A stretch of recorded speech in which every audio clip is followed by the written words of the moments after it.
Hello everyone. Now we will discuss about the pulmonary portion of the thorax, that is the lungs and its related structures.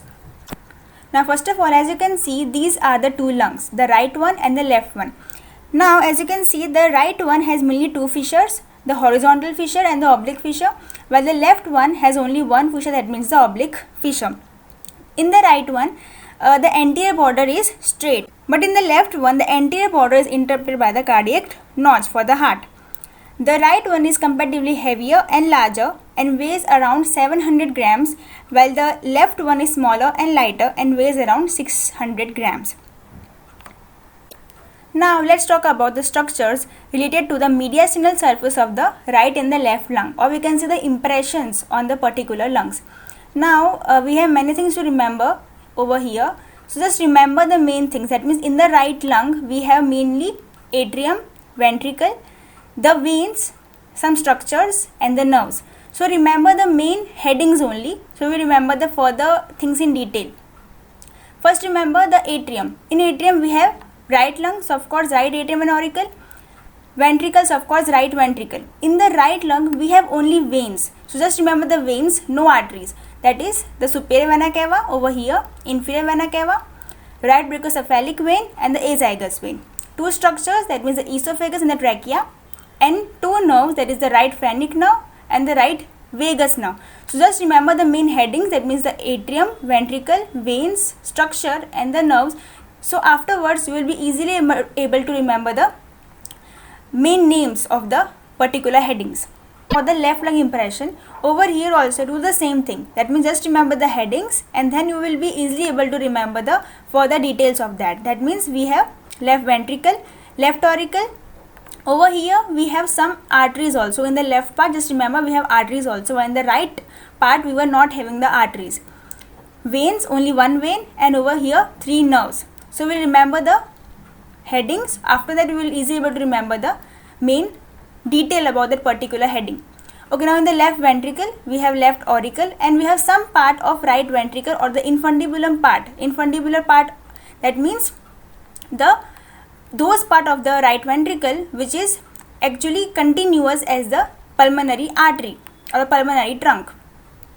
Now over here in the arteries we have pulmonary trunk, arch of aorta, descending aorta and the left subclavian artery. And over here in the vein we have only one vein, brachiocephalic vein, and in the nerve we have three nerves, left recurrent laryngeal nerve as you can see over here, the left phrenic nerve over here and the left vagus nerve. So just remember the main heading, you will easily able to remember the further details of that.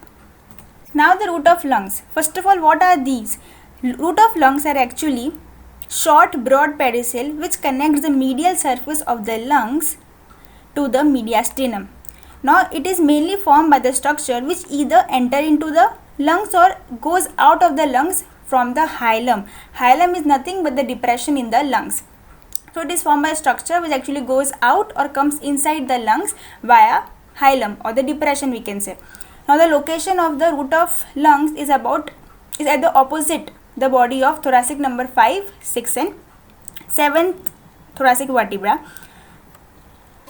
Now we will talk about the contents of the root of lungs. Over here as you can see we have many contents to remember.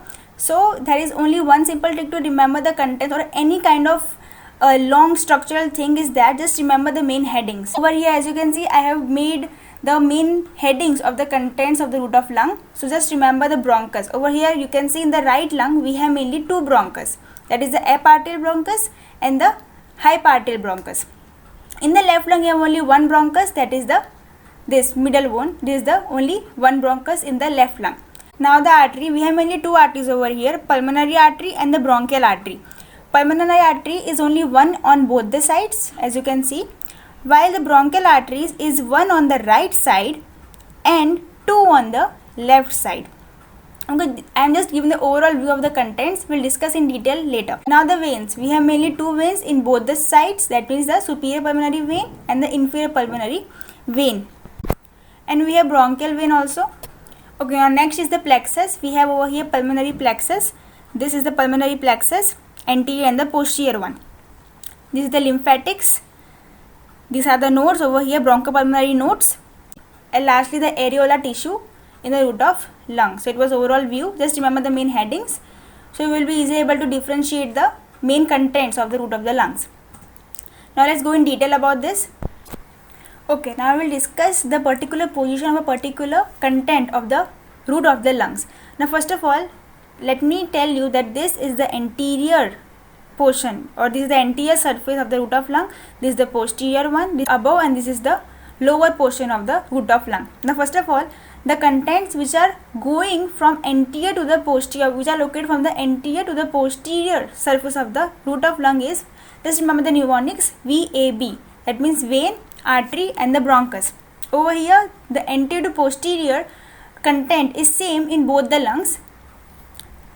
The vein, the superior pulmonary vein over here, the pulmonary artery and the bronchus. These three things in both the lungs are same, anterior to posterior one. But in above to downward, the contents are different in both the lungs. Over here in the right one, just remember the mnemonics BABV. That means bronchus, artery, bronchus and vein. Which bronchus? Epiarterial bronchus over here, pulmonary artery, hyparterial bronchus and the inferior pulmonary vein over here. And on the right side, just remember the mnemonics ABV, artery, bronchus, vein. Pulmonary artery, bronchus and the inferior pulmonary vein. So this was a trick to remember the many contents of the root of lung in a shorter way. Okay, now the relations of the root of lungs. Anteriorly, both the roots have same relations. That anterior portion is this one. So they both have the same relations. That means the phrenic nerve, anterior pulmonary plexus and the pericardiophonic vessels. On the right side, there are some extra relation. That means superior vena cava and the right atrium. On the posterior, the common one are posterior pulmonary plexus and the vagus nerve. On the right side, there is some extra relation. That means the descending thoracic aorta. Superiorly, on the right side, we have azygous vein. And on the left side, we have arch of aorta. While inferiorly, we have pulmonary ligament in both the lungs. Now the bronchopulmonary segments. These are a portion of the lung which is supplied by specific segmental bronchus and a specific artery. Means over here you can see there are many segments in the lungs. Why? Because this particular segment is supplied by particular bronchus, segmental bronchus and a particular artery of that region. While the veins may be common for 2 to 3 segments, but the arteries and the bronchus are particular for a particular segments. Now as I told you before that the right lung has mainly 2 fissures, oblique and the horizontal. So this divides the lung into mainly 3 lobes, that is the upper, middle and the lower lobe. Now the upper lobe has mainly 3 segments, apical, posterior and anterior. Middle lobe has mainly 2, lateral and medial, and the lower lobe has mainly 5 segments, that is superior, medial basal, anterior basal, lateral basal and the posterior basal. While the left lung, as I told you before, has only one fissure, that means the oblique fissure, which divides the lung into 2 lobes, that is upper lobe and the lower lobe. Upper lobe has mainly 5 segments, that is the apical, posterior, anterior and 2 lingular, that is the superior lingular and the inferior lingular. The lower lobe has also 5 segments, superior and 4 basal, that means the medial basal, anterior basal, lateral basal and the posterior basal. Now as I told you before that each segment is supplied by a particular artery and a particular segmental bronchus. So of course there will be connective tissue in between all these segments. Between all the segments there will be connective tissue. So actually the clinical importance of this segment is that the lung infection won't spread from one segment to the another, as because the infections can't spread through this connective tissue between the 2 segments. So by this connective tissue segment, the infection will spread much in the lungs from one segment to the other. Hope you understood it well. Thank you.